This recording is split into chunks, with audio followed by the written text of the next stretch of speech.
Okay, we're live. Hello, I'm Mitch. Welcome back to Monday Mind Shifting with Mitch.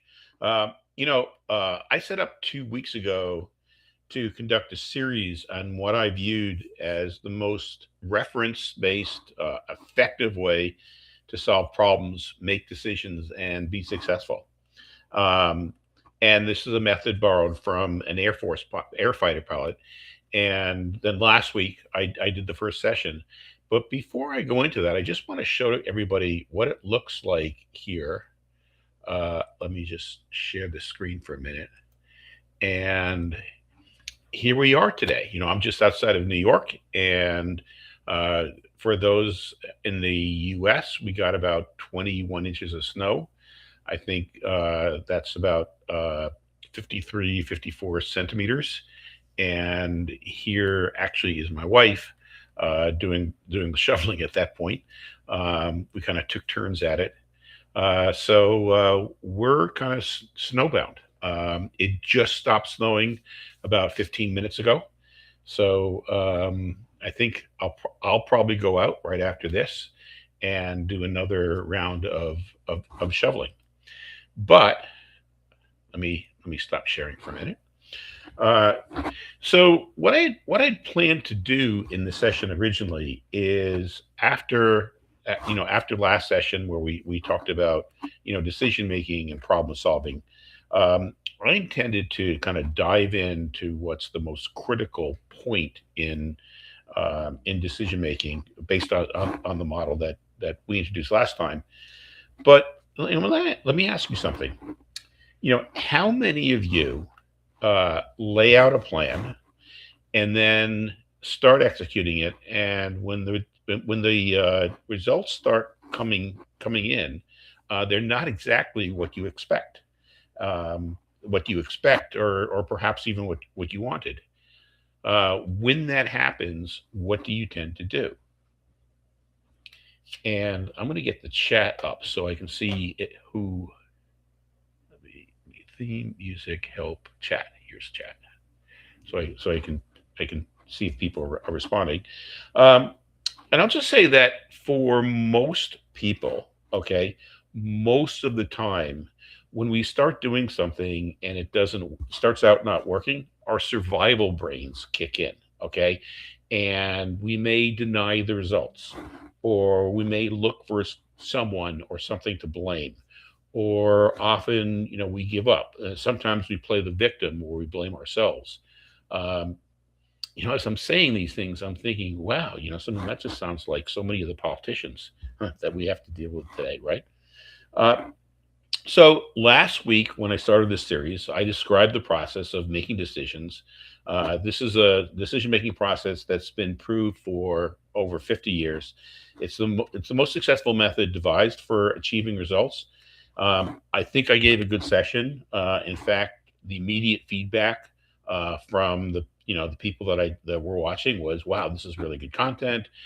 This was a really good session." Uh, how many of you remember what that method was? Well, the name of the method is called OODA loops, and the session this week was going to be on the second and the most important step of OODA loops. It's the Orient step. But then during the week, I had a chance to interact with a few people who had watched the session. And do you know that one of the people that I interacted with remembered that we talked about OODA loops, what the name was, or knew what the Orient step was? So that was disappointing to me. And using mind shifting, which is the methodology that I'm recommending, I decided to use that information as feedback on what I should do next. And I decided that I would just decide to say that all those people who didn't understand it, that they were just idiots. That it's not really my fault. Oh, sorry. I mean, I would just say that I failed. That I was trying to introduce a concept, and I'm just not a very good speaker, and I should just give up. No, no, no, that's not mind shifting either. So in mind shifting, what you do is you kind of reset your brain and you kind of look at the information, um, and you figure out what you're going to do next in order to succeed. So today, we're not going to worry about the acronyms. We're gonna we're just going to focus on the key to problem solving and making good decisions. How we make sense of a situation and how we come up with possible solutions.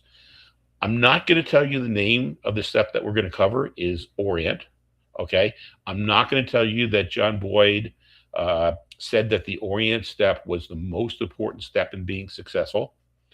I'm not going to tell you that Orient or that there's four steps in the OODA process: observe, orient, decide, and act. And in fact, I'm not going to mention OODA at all. But before we dive into that, I do want to mention um, that all the concepts that we're going over in this series on decision making, they're just a small piece of our upcoming course, Mind Shifting Resilient Mindsets for long-term success.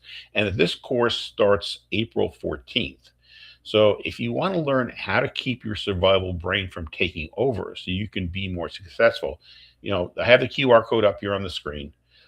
You can scan that to learn more.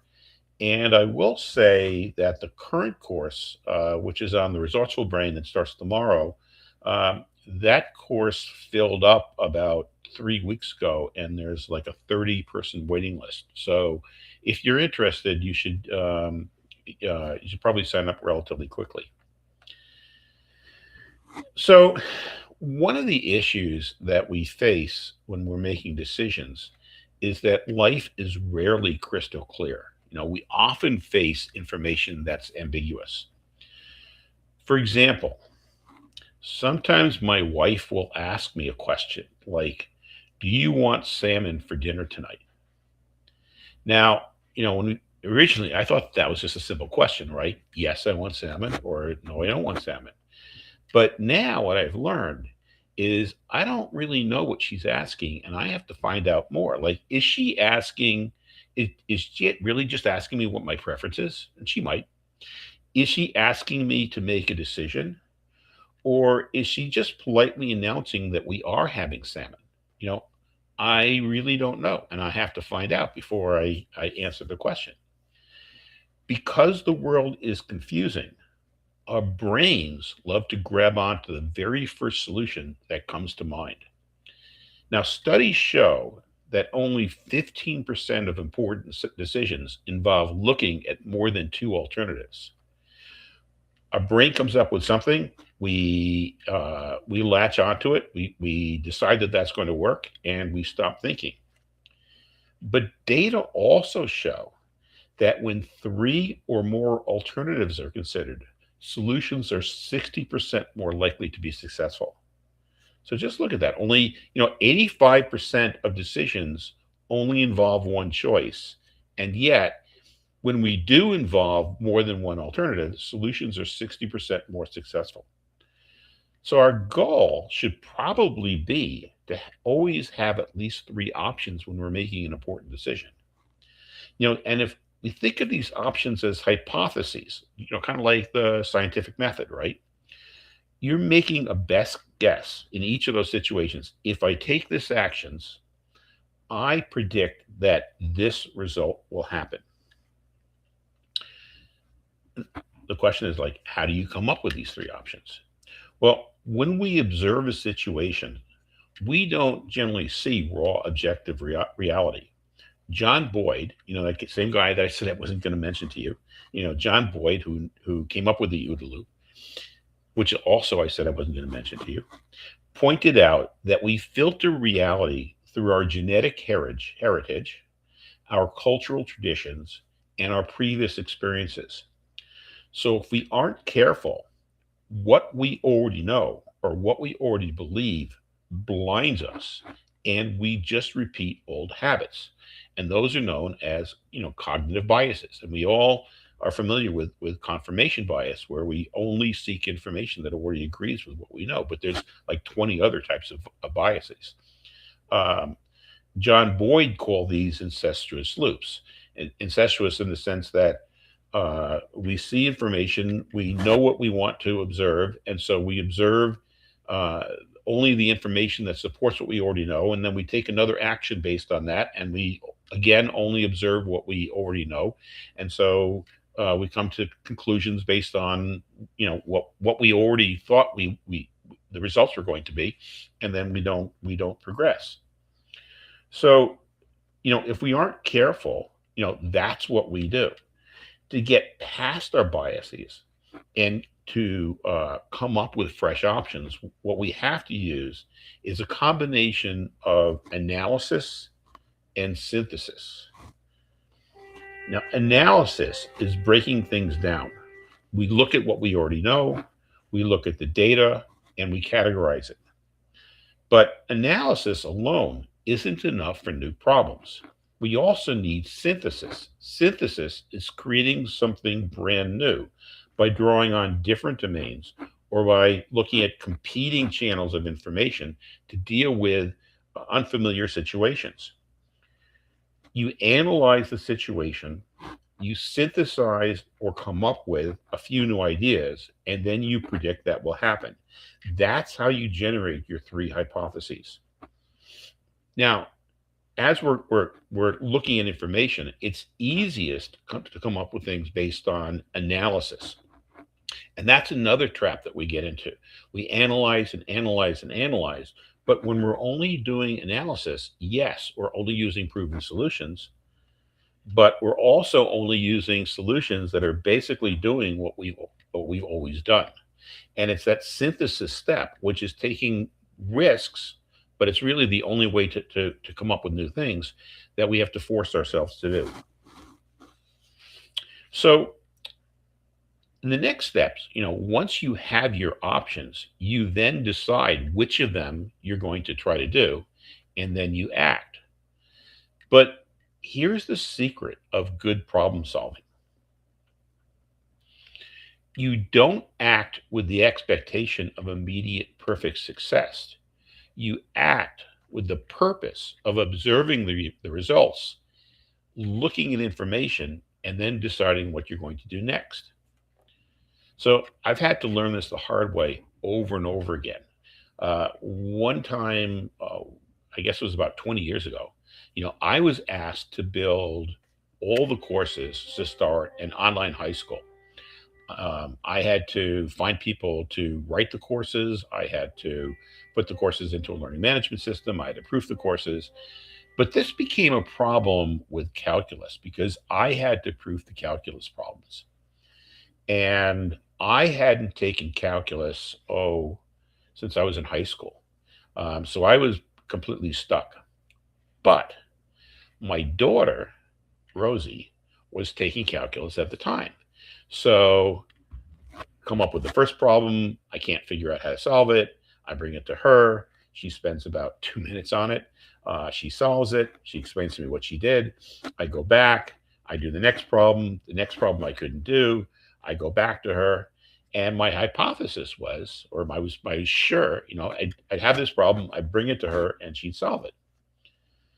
But instead, she looked at me and she said, "Dad, I have a lot of faith in you. I know with hard work, you're going to figure it out. So I'm going to let you learn and grow on your own. You go back and you work on this."